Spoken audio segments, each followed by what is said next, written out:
Nós iremos nos reconhecer lá no céu? Esta é uma pergunta inquietante por todos os lugares ou por quase todos os lugares por onde eu tenho passado.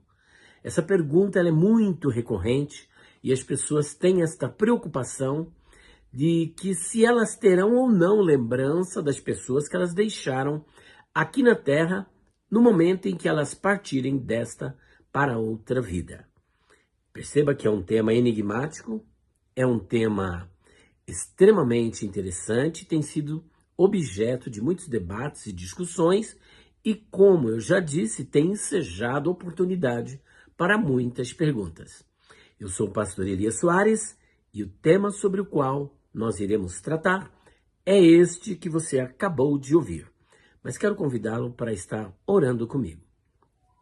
Pai Santo, mais uma vez, queremos te louvar, glorificar e bendizer pela tua graça, fidelidade, amor e misericórdia. Continua a nos abençoar, nos dar vitória, sabedoria e entendimento espiritual para compreendermos a tua palavra em nome do Senhor Jesus Cristo. Bom, você que ainda não é inscrito no nosso canal, eu peço que você se inscreva e que você também possa estar compartilhando o nosso vídeo, deixando o seu like, o seu joinha. Então vamos ao vídeo e vamos ao tema.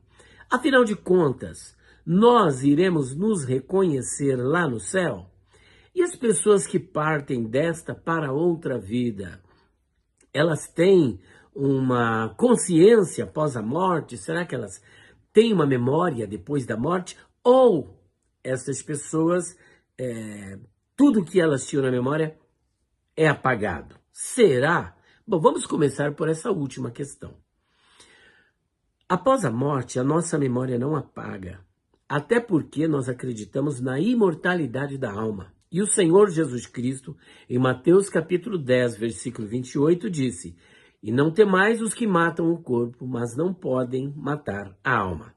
Portanto, é um fato de que, por ocasião da morte do corpo, a alma não morre. Se ela não morre, ela continua viva, consciente.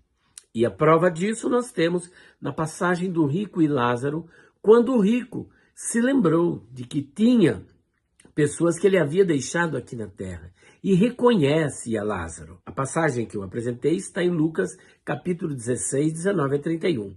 Agora, quer mais uma prova? Apocalipse, capítulo 6, versículos 9 a 11, mostra que existem algumas almas que estão debaixo do altar de Deus. E elas também fazem reivindicações de justiça contra aqueles que, enquanto aqui na terra estavam, foram assassinados, eles foram mortos, foram martirizados, e agora suas almas no céu, e eles têm lembrança do que deixaram aqui na terra. Agora, partindo para outra questão, se nós nos reconheceremos lá no céu, olha que interessante.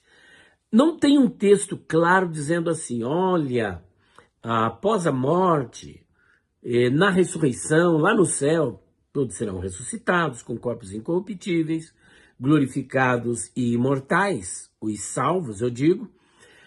Nessas condições, com esse corpo espiritual, com esse corpo glorioso, nós iremos nos reconhecer? Esse corpo não passará por um processo de transformação? Bom, apesar deste corpo passar por um processo de transformação, nós nos reconheceremos, porque nós não teremos uma memória, como eu já disse no vídeo anterior, esquecida. Não, nós não iremos nos lembrar de coisas ruins, mas somente de coisas boas. E não seremos mnemônicos, portanto, teremos uma memória muito ativa.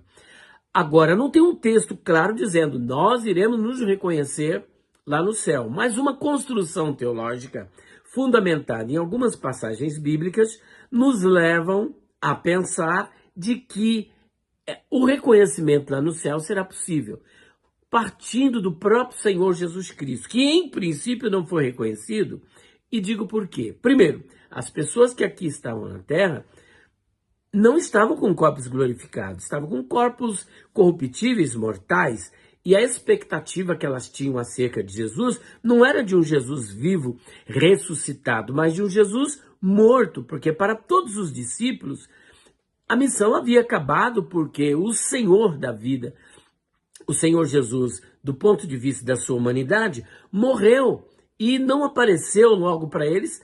Tudo acabou, até que no terceiro dia ele ressuscita e aparece para os discípulos. Mas eles não tinham essa esperança da ressurreição.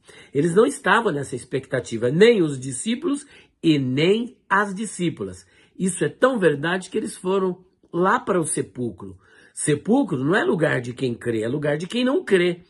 Porque se eles tivessem crido nas palavras do Senhor Jesus e guardado a mensagem em seus corações, eu pergunto, eles teriam ido no sepulcro? Ido para quê? Se foram, é porque não tinham esperança na ressurreição. Então perceba que diante deste quadro, tornou-se bem mais difícil deles reconhecerem a Jesus.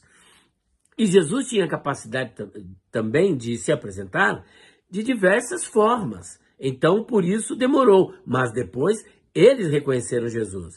Quer uma outra prova?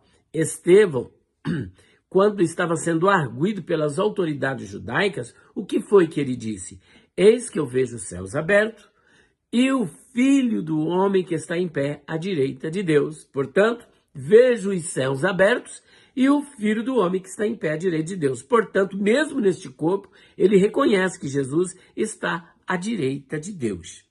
E aqui vai até uma lembrança para os unicistas, né? Porque tem o Filho e tem o Pai sendo vistos lá no céu. Não é interessante isso? Agora, um texto também que eu acho muito interessante é o texto de Mateus capítulo 8, versículo 11. O Senhor Jesus disse assim: muitos virão do Oriente e do Ocidente e assentar-se-ão à mesa com Abraão, Isaque e Jacó no reino dos céus.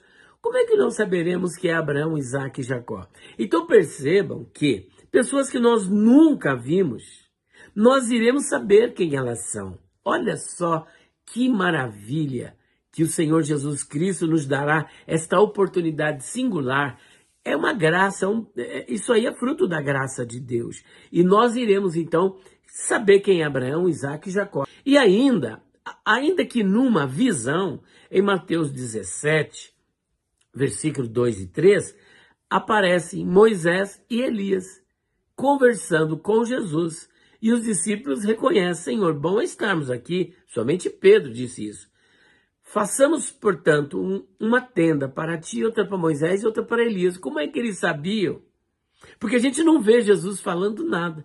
Mas eles tiveram, então, essa graça de saber que nesta visão estavam presentes Moisés e Elias.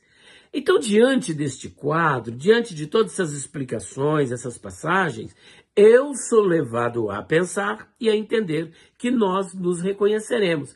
Ainda que não haverá lembranças de coisas ruins, porque lá não haverá dor, não haverá choro. Então não haverá oportunidade para tristezas, para angústias. E às vezes até aqui mesmo, quando alguém faz um mal para a gente. E aqui vai uma pitada aqui de vida cristã.